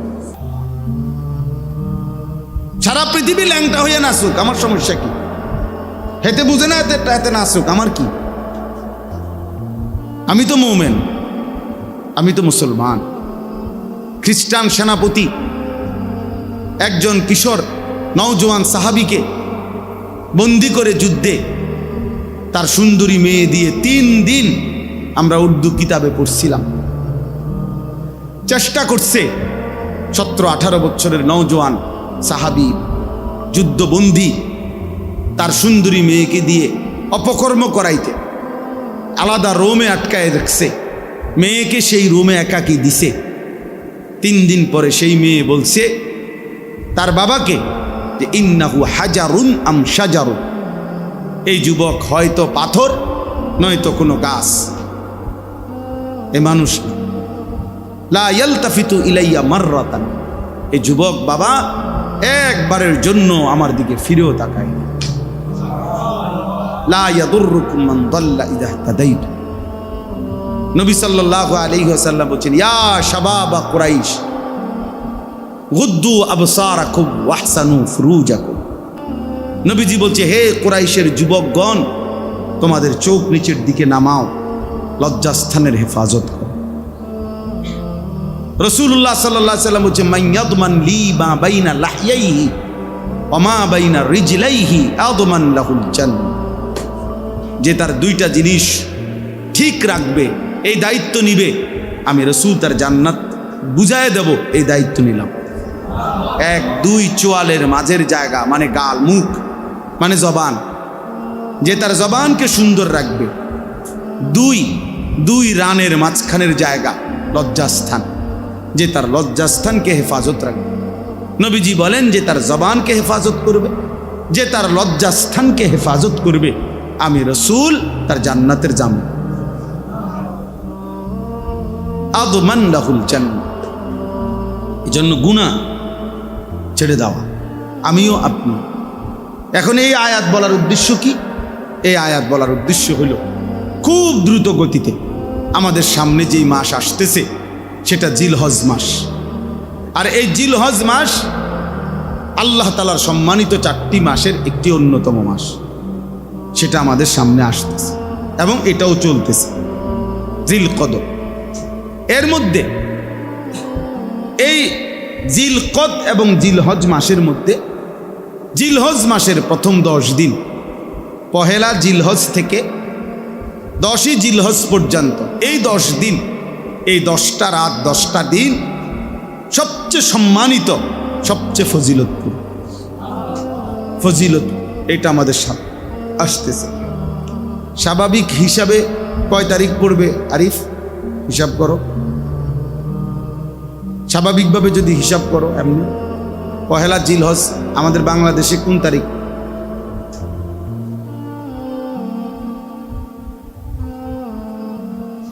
জি 28 এপ্রিল অথবা 29 এপ্রিল, আর সরি মে, 28 বা 29 মে পহেলা জিলহজ হবে। জিলহজের চাঁদ উঠলে এই 10টা রাত 10 দিন আল্লাহ নবী সাল্লাল্লাহু আলাইহি সাল্লাম বলছেন, আমি এটাই পড়ছি এখানে, নবীজি সাল্লাল্লাহু আলাইহি সাল্লাম বলছেন এই 10 রাত, এখানে যে সম্মানিত মাসের বিশেষ এই 10টা দিন 10টা রাত, নবীজি সাল্লাল্লাহু আলাইহি সাল্লাম বলেন মা মিন আইয়ামিন আল আমালুস সালিহু ফিহা আহাব্বু ইলাল্লাহ মিন হাযিহিল আইয়াম, ইয়ানি আইয়ামাল আশর। আল্লাহ তাআলার নবী সাল্লাল্লাহু আলাইহি সাল্লাম বলেন আল্লাহ তাআলার নিকট যতগুলো দিন আছে সমস্ত দিনের মধ্যে এই 10টি দিন আহাব্বু ইলাল্লাহ, সবচেয়ে প্রিয়, সবচেয়ে ভালোবাসার, সবচেয়ে পছন্দের। কি পছন্দের? আল আমালুস সালিহু ফিহা, এই 10 রাতের আমল, এই 10 রাতের 10 দিনের আমল কোনো বান্দা যদি, কোনো মুমিন যদি এই জিলহজের এই 10 দিন, জিলহজের এই 10 দিন বিশেষভাবে আমল করে, আমলের মধ্যে কাটায়, আল্লাহর গুনাহ নাফরমানি, আল্লাহর অবাধ্যতা থেকে নিজেকে হেফাজত করে, আর আল্লাহ তাআলার হুকুম আর আদেশের মধ্যে নিজেকে ব্যস্ত রাখে, আহাব্বু ইলাল্লাহ, এটা আল্লাহ তাআলার কাছে সবচেয়ে প্রিয় এই সময়ের আমল, এই 10 দিনের আমল। তো সাহাবীরা জিজ্ঞেস করছে, আজীব প্রশ্ন করছে, ক্বালু ইয়া রাসূলুল্লাহ ওয়ালাল জিহাদু ফি সাবিলিল্লাহ, হে আল্লাহর রাসূল এই 10 দিনের আমল, এই 10 দিন গুনাহ থেকে বাঁচা আর এই 10 দিন আমলের কাটানো, এটা কি আল্লাহর রাস্তায় জিহাদ ফি সাবিলিল্লাহ তার চাইতে দামি? নবীজি বললেন ক্বালা ওয়ালাল জিহাদু ফি সাবিলিল্লাহ। হ্যাঁ সাহাবীরা, আল্লাহর রাস্তায় জিহাদের চাইতেও দামি। অর্থাৎ এই 10 দিন আল্লাহর রাস্তায় জিহাদের চাইতেও দামি। তবে একটা ব্যাখ্যা দিছে নবীজি, ইল্লা রাজুলুন খারাজা বিনাফসিহি ওয়া মালিহি ফালাম ইয়ারজি মিন যালিকা বিশাইইন। হ্যাঁ, তবে আগের থেকেই যেই মুজাহিদ নিজের জান এবং মাল নিয়ে পুরাপুরি আল্লাহর রাস্তায় যুদ্ধে বের হয়ে গেছে, এখনো যুদ্ধের ময়দানেই আছে, সেই যুদ্ধের ময়দান থেকে আর ফিরেই নাই, যে পুরা ওয়াকফ করে দিছে নিজেকে আল্লাহর রাস্তায় জিহাদের জন্য, তিনি এই 10 রাত্রি 10 দিনের ইবাদতকারীর চাইতেও দাম। আর স্বাভাবিক জিহাদ, স্বাভাবিকভাবে নতুন করে এই সময়ের জিহাদ ফি সাবিলিল্লাহর চাইতেও এই 10 রাত্রি 10 দিনের ধারাবাহিক আমল এবং গুনাহ থেকে মুক্ত থাকা আল্লাহর কাছে অধিক প্রিয়। তাইলে কি বোঝা গেল? সেরকম একটি গুরুত্বপূর্ণ সময় আমাদের সামনে আসতেছে। এই জন্য আমরা যারা এখানে বসছি সবার মধ্যে এই নিয়ে মানসিকতা থাকা উচিত। এই 10 রাত্রি, এই 10 দিনের মধ্যেই ইসলামের অত্যন্ত গুরুত্বপূর্ণ 2টা ইবাদত পালন হয়। একটা হলো হজ, আরেকটা হলো কোরবানি। 10ই জিলহজ কোরবানি আদায় হয়, আর একেবারে 9ই জিলহজ ইয়াউমে আরাফার মাধ্যমে শ্রেষ্ঠতম ইবাদত হজ কি হয়? আদায় হয়। তাইলে হজ এবং কোরবানির মতো শ্রেষ্ঠ ফজিলতপূর্ণ গুরুত্বপূর্ণ ইসলামের মৌলিক ইবাদতের অনুষ্ঠিত হয় এই 10 দিন 10 রাত্রের মধ্যে। আবার সাথে সাথে ধারাবাহিকভাবে এই 10 দিন 10 রাত্রের আমলও আল্লাহর কাছে আহাব, অধিক প্রিয়। এই জন্য আমরা যদি একটু খেয়াল করি, এই যে কয়জন ইসলাহি মজলিসে আমি মনে করাই দিলাম, যাদেরই সুযোগ হয়, যারাই চেষ্টা করা উচিত, কিশোর হোক, যুবক হোক, বয়স্ক হোক, আলেম গাইরা আলেম, আমাদের সবাই এই সামনের এই 10 দিন জিলহজের 10 দিনকে আলাদাভাবে ইবাদত আমলের দ্বারা রঙিন করা, গুনাহ থেকে শতভাগ ফিরে থাকার সর্বাত্মক চেষ্টা করা। আল্লাহ তৌফিক দান করে। কোরআনুল কারীমের মধ্যে একটা সূরা আছে, 30 নম্বর পারা, কোরআনুল কারীমের 89 নম্বর সূরা। ওই সূরার মধ্যে আল্লাহ তাআলা 2টা জিনিসের কসম করেছেন, ওয়াল ফাজরি ওয়া লায়ালিন আশর। আল্লাহ বলেন, আমি আল্লাহ কসম করলাম ফজরের ওয়াক্তের। কোন ওয়াক্তের? আর 2 নাম্বার ওয়া লায়ালিন আশরি, আল্লাহ তাআলা বলেন আমি 10 রাত্রির কসম করলাম। হযরত আব্দুল্লাহ ইবনে আব্বাস সহ বিশিষ্ট মুফাসসিরিনে কেরামের অভিমত হইল, এই যে আল্লাহ 10 রাত্রির কসম করছেন কোরআনে, এর দ্বারা এই জিলহজ্জের এই 10 রাত্রিকে বোঝানো হয়েছে। তাহলে জিলহজের এই 10 রাত্রি আল্লাহর কাছে প্রিয়, এজন্য আল্লাহ তাআলা এই 10 রাত্রির কসম করেছেন। এজন্য এটা আমাদের সামনে। এখানে আমার কাছে যেই কিতাবটা আছে, জিলহজ ও কুরবানি, এই বইটার নাম ফাজায়েল ও মাসায়েল, ছোট বই। আমাদের বর্তমান জাতীয় মসজিদ বাইতুল মুকাররমের যিনি সম্মানিত খতিব, সারা পৃথিবী বিখ্যাত আলেমে দ্বীন হজরত মাওলানা আব্দুল মালিক সাহেব দামাত বারাকাতুহুমুল আলিয়া, ওনার যেই মাদ্রাসা, বাংলাদেশের শ্রেষ্ঠ দ্বীনি মাদ্রাসা মারকাজুদ দাওয়া আল ইসলামিয়া, ওই মাদ্রাসার সাবেক নায়েবে মুফতি, অনেক বড় বুজুর্গ মুহাক্কিক আলেম হজরত মাওলানা মুফতি মোহাম্মদ ইয়াহিয়া, উনি লিখছেন এই বইটা। আমার সবচেয়ে পছন্দের বই এটা। মানে এটার মধ্যে উনি এই 10 দিন 10 রাত আমরা কি কি আমল করব এর সংক্ষিপ্ত এবং ব্যাখ্যা সহ সব লিখছেন। আমি শুধু সংক্ষেপে কি কি আমল আমাদের উচিত করা এটা এখানে উল্লেখ করতেছি। 1 নাম্বার হলো বিশেষভাবে কোরবানি দাতা এবং অন্যদেরও এই 10 দিন নিজের নখ চুল না কাটা, এটা একটা আমল, এটা একটা ফজিলতপূর্ণ আমল। অর্থাৎ জিলকদ মাসের শেষেই, জিলহজের চাঁদ উঠবার আগেই নখ এবং চুল কেটে ফেলা আর এই 10 দিন কোরবানি হওয়ার আগ পর্যন্ত নখ চুল, বিশেষভাবে যাদের কোরবানি করে, মানে যাদের উপরে কোরবানি ওয়াজিব, তাদের জন্য বেশি জরুরি। আর যারা এমনিতেও কোরবানি হয় না, এমনকি বাচ্চা, তারারও এই 10 দিন নখ এবং চুল না কাটা, এটা রাসূলুল্লাহ সাল্লাল্লাহু আলাইহি সাল্লাম এবং সাহাবায়ে কেরামের আমল ছিল, না কাটা। অতএব এইটা একটা আমল যে এই 10 দিন নখ চুল কাটবে না। কথা বুঝছেন কিনা? হ্যাঁ, এটা একটা আইনে আছে। হযরত আব্দুল্লাহ ইবনে ওমর রাদিয়াল্লাহু তাআলা আনহুমা, বিখ্যাত সাহাবী, উনি দেখছিলেন এক মহিলা তার বাচ্চার চুল কাটতেছে এই 10 দিনের ভিতরে। তো উনি পরিষ্কার বলছে, হে মা, যদি তুমি এটাকে কোরবানির দিন পর্যন্ত বিলম্বিত করতে কত না ভালো হতো, কত না ভালো হতো। অর্থাৎ সাহাবায়ে কেরাম বাচ্চাদের বিষয়েও এই খেয়াল রাখছে। বাচ্চাদেরকেও দিন শেখানো উচিত। সাহাবায়ে কেরাম, হাদিসে আছে, সাহাবায়ে কেরাম মহিলা সাহাবীরা নিজেদের বাচ্চাদেরকেও অনুপযুক্ত বয়সেও রোজা রাখাইবার চেষ্টা করতেন।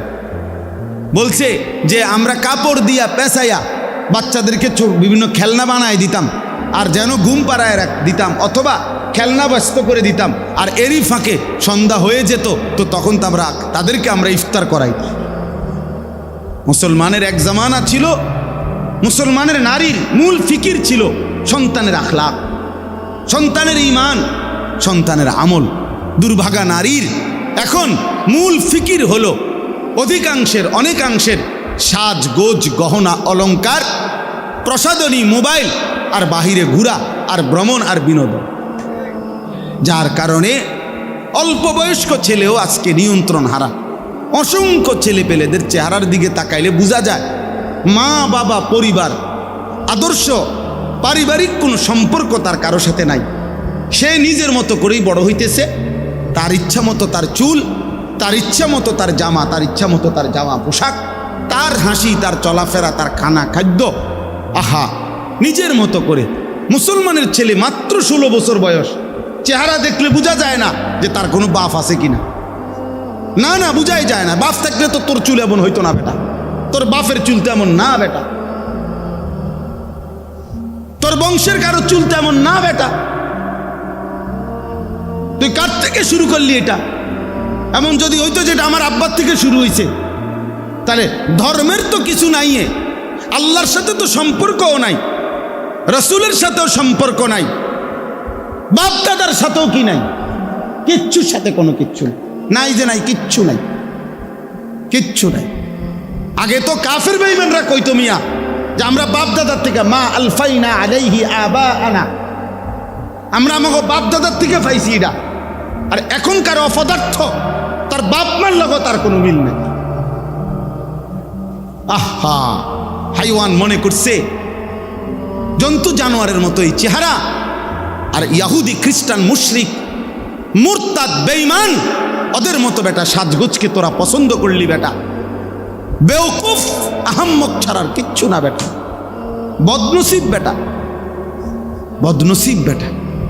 আত্মসম্মান যদি থাকতো, তো আত্মমর্যাদা সম্পন্ন ব্যক্তি আগে ভাবে আমি কার মতো সাজতেছি, আমি কেন ওনার মতো হব, আমার চুল এমন হবে কেন, এর পিছনে যুক্তি থাকতে হবে, আমার এই পাঞ্জাবি এটা এমন কেন, আমার উস্তাদ, আমি ছোটবেলায় যার কাছে প্রথম পড়ছি, আজকে সারা বাংলাদেশের যিনি হেফাজতে ইসলাম বাংলাদেশের যিনি মহাসচিব, আল্লামা শায়েখ সাজিদুর রহমান, সারা বাংলাদেশের মুরব্বী। আমি ছোটবেলায় ব্রাহ্মণবাড়িয়া দারুল আরকাম মাদ্রাসায় পড়ছি, ছোট্টবেলায়। তা আমি হুজুরে দেখছি জুব্বা পড়ে এই টাকনুর উপর পর্যন্ত। আজকে সেই থেকে 1992 সালে, 93 সালে আমি দারুল আরকাম প্রথম ভর্তি হয়েছি, যে সময় মাদ্রাসা শুরু হয়েছে আমগরে দিয়া, সেই সময়ে এই জুব্বা পড়া অভ্যস্ত হয়েছি। আজ 44 বছর বয়সেও একই রকম পাঞ্জাবি পরে। আপনি আমার কোনোদিন দেখছেন ভিন্ন পাঞ্জাবি? তাইলে আমার এটা আদর্শ আছে। আমি কেন দাড়ি রাখছি? আমার রাসূল সাল্লাল্লাহু আলাইহি ওয়াসাল্লাম দাড়ি লম্বা করতে বলছে। আমি মুছ ছোট করলাম কেন? তো রাসূলুল্লাহ সাল্লাল্লাহু আলাইহি ওয়াসাল্লাম মুছ ছোট করতে বলছে। মুছ ছোট করতে হবে, বলেন? ঠিক আছে, আজকে রাতের ভিতর ঠিক করবে। মুছ ছোট করা রাসূলুল্লাহ সাল্লাল্লাহু আলাইহি ওয়াসাল্লামের আদেশ এটা। কাসুশারিব। এটা আদর্শ থাকে ভাইয়া। আমার এই টুপি, আমি ঢালকানগর হজরত বাংলাদেশের শ্রেষ্ঠ বুজুর্গ আরিফ বিল্লাহ হজরত মাওলানা শাহ আব্দুল মতিন বিন হুসাইন দামাত বারাকাতুহু, আমি হজরতের সোহবতে 2008 সালে ঘনিষ্ঠভাবে 1 মাস রমজান পুরা ছিলাম। তখন আমি হজরতের এই টুপি হজরত মাথায় দেয়। ওই সময় আমি এই টুপিতে আগে গোল টুপি পরতাম, এরপর হজরত থেকে এটা পছন্দ হয়েছে, তো এই টুপি পরি। তাহলে চলার একটা আদর্শ আছে, চলার পথের একটা আদর্শ আছে ভাইয়া। আমার জীবনের একটা হিসাব মিলাই আমি তোমারে বললাম, তুমি বলো তোমারটা। তুমি বলো মিয়া, তোমার ধর্মের সাথে তোমার সম্পর্ক কি? আল্লাহর সাথে সম্পর্ক কোথায়? রাসূলুল্লাহ সাল্লাল্লাহু আলাইহি সাল্লামের সাথে সম্পর্ক কোথায়? মা বাবার সাথে, বংশের সাথে সম্পর্ক কই?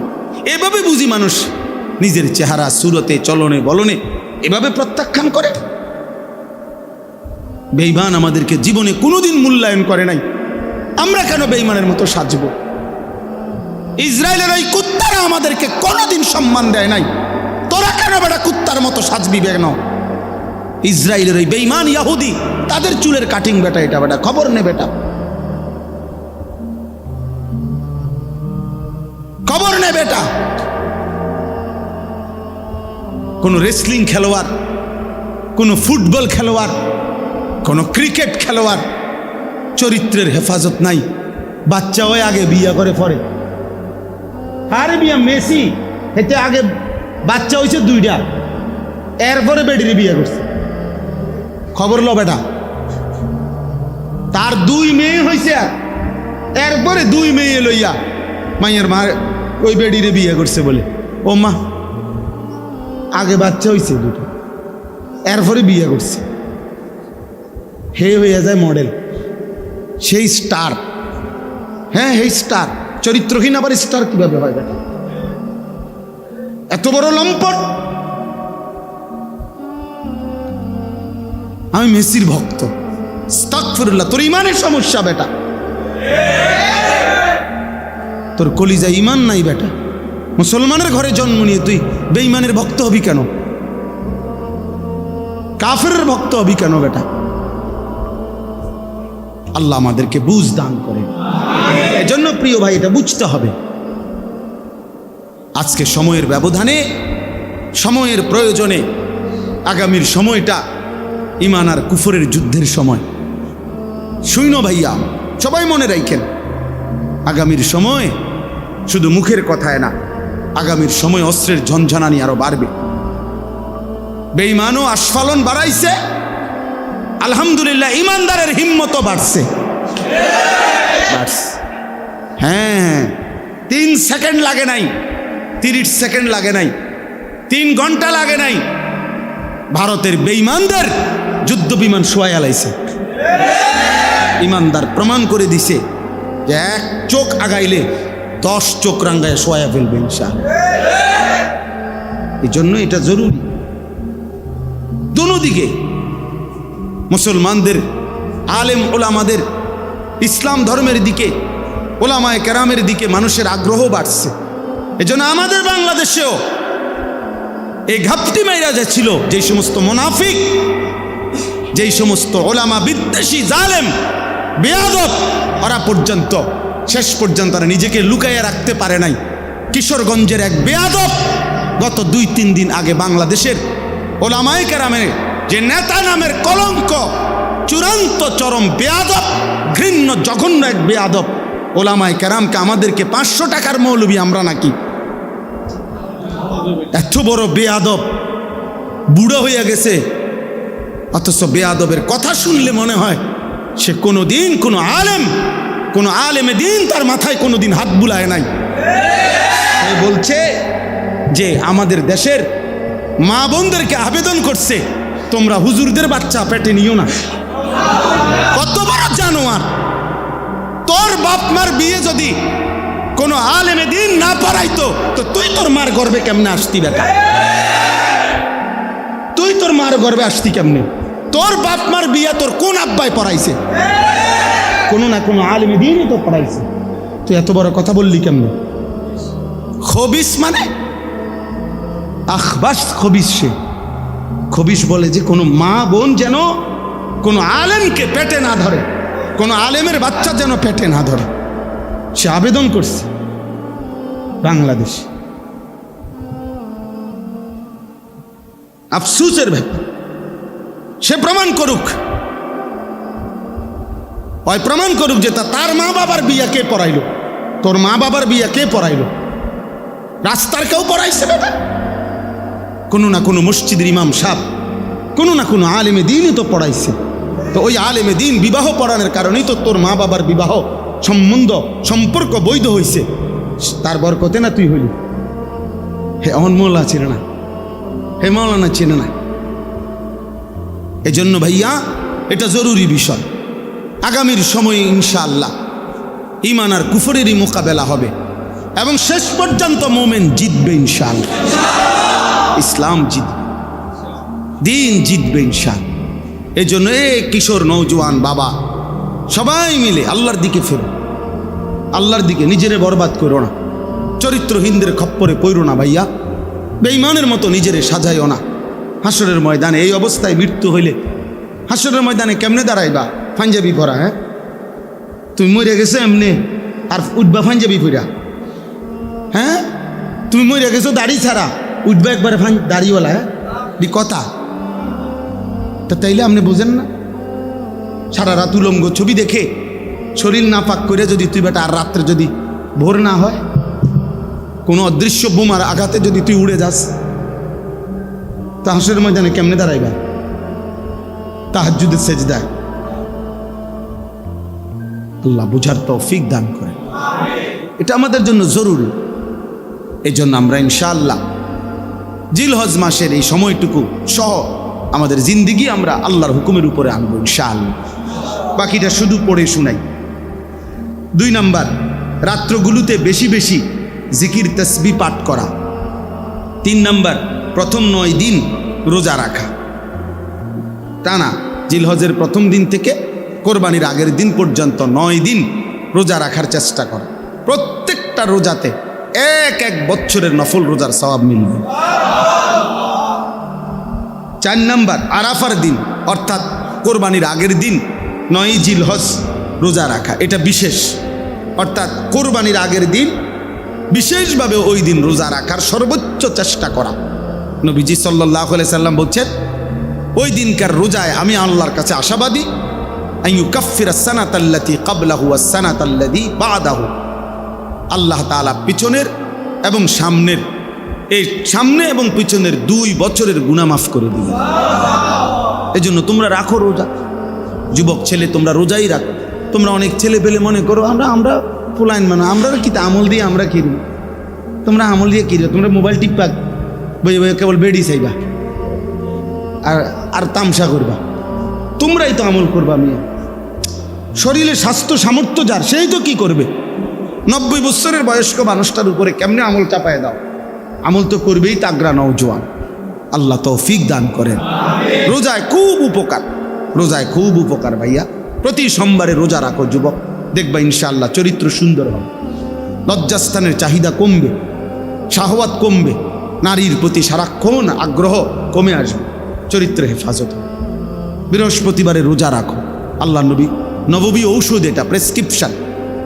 আল্লাহ নবী সাল্লাল্লাহু আলাইহি ওয়াসাল্লাম বলছেন, নিশ্চয়ই রোজার মধ্যে নিজের যৌন শাহওয়াত প্রবৃত্তি, যৌন চাহিদা দমনের কার্যকর প্রতিষেধক। আল্লাহ তৌফিক দান করে। 5 নাম্বার, তাকবীরে তাশরিক পড়া। আল্লাহু আকবার, আল্লাহু আকবার, লা ইলাহা ইল্লাল্লাহ, আল্লাহু আকবার, আল্লাহু আকবার, ওয়ালিল্লাহিল হামদ। 9 জিলহজ মানে কোরবানির আগের দিন ফজর থেকে 13 জিলহজ কি পর্যন্ত? আসর পর্যন্ত। ঈদুল আজহার নামাজ পড়া কোরবানির দিন। 7 নাম্বার, কোরবানি করা। 8 নাম্বার, ঈদের দিন ও আইয়ামে তাশরিক মানে ঈদের পরের 3 দিন, এই 4 দিনে রোজা না রাখা। মানে ঈদের দিন, কোরবানির ঈদের দিন, আর কোন দিন? পরের 3 দিন, এই 4 দিন কি না রাখা? রোজা। আল্লাহ নবী সাল্লাল্লাহু আলাইহি সাল্লাম বলছে, আইয়ামুত তাশরিক আইয়ামু আকলিন ওয়া শুরবিন ওয়া যিকরিল্লাহ। নবীজি বলছেন, এই আইয়ামে তাশরিক মূলত ওই 3 দিনকে বলে 11, 12, 13। এই 3 দিন হলো খাদ্য পানীয় এবং আল্লাহর জিকির, আল্লাহর বন্দিগির সময়, অর্থাৎ রোজার সময়। তাহলে আল্লাহ তাআলা বান্দাকে যেমন রোজা রাখতেও বলছেন, রোজা না রাখতেও বলছেন। তাহলে আল্লাহ তাআলার হুকুমের কুদরতের এটা একটা বৈশিষ্ট্য, আল্লাহর আদেশের, যে কখনো করতেও বলছেন, কখনো ছাড়তেও বলছেন। কাজেই এতটুকুই কথা। আজকের এই ইসলাহি মজলিসে আমরা 2টা কথা বললাম। 1 নম্বর কথা হলো, প্রিয় ভাই কিশোর নওজোয়ান, দমক দিলেও মনে রাখো, দমক মাকসাদ না, তোমারে মনে করানো মাকসাদ। তুমি কোনোভাবে তোমরা এই যে কয়জন ছেলে তোমরা এই চুল স্বাভাবিক করো, ভালো হবে। আমি বললাম চুলের ফ্যাশন, পুরুষের সৌন্দর্য, এটা পৃথিবীর কোথাও নাই। তুমি খবর লই, পুরুষ চুল নিয়ে ব্যস্ত থাকবে, এটা বিশ্বাস করো, আমার কথা মনে থাকলে মনে রাখো, এটা তার ভিতরে মূলত মেয়েলি স্বভাব বেশি, এই জন্য কাপুরুষে। কারণ চুল নিয়ে বেশি ব্যস্ত থাকা, এটা বেড়িতে খাচ্ছ, বোঝেন নাই কথাটা? এটা মূলত কি স্বভাব? মেয়েলি স্বভাব। কারণ মহিলার সৌন্দর্য হলো চুলে, নারীর চুলের আলাদা কি আছে? শোভা। নারীর চুলের একটা সৌন্দর্যের ব্যাপার। এই জন্য নারীর চুলের যত তেল বাজারে, বেড়ইতে চুলের তেল, এতটি তেল নাই তো। এটা নিয়ে কোনো মাথা ব্যথার বিষয় না। পুরুষ চুল নিয়ে ব্যস্ত থাকবে, এটা যেন এক ধরনের হাফ লেডিস। হ্যাঁ, চুলের ফ্যাশন নিয়ে ব্যস্ত থাকবা কেন? তুমি তো এটা নিয়ে ব্যস্ত থাকার কথা না। তুমি পৃথিবী গড়বা, তুমি দেশ গড়বা, তুমি জাতি গড়বা, তুমি ইসলামের জন্য জান কোরবানি করবা ইনশাআল্লাহ। আল্লাহ তাআলা আমাদেরকে তৌফিক দেন। আজকের এই ইসলাহি মজলিস আল্লাহ তাআলা কবুল করে নেন। আমাদের এই মাদ্রাসার ইসলাহি মজলিসের ধারাবাহিকতা আল্লাহ যেন বজায় রাখবার তৌফিক দান করে। সব সময় আমরা মৌলানা আব্দুল কাইয়ুম ভাইকে মহব্বত করি, মাঝে মধ্যে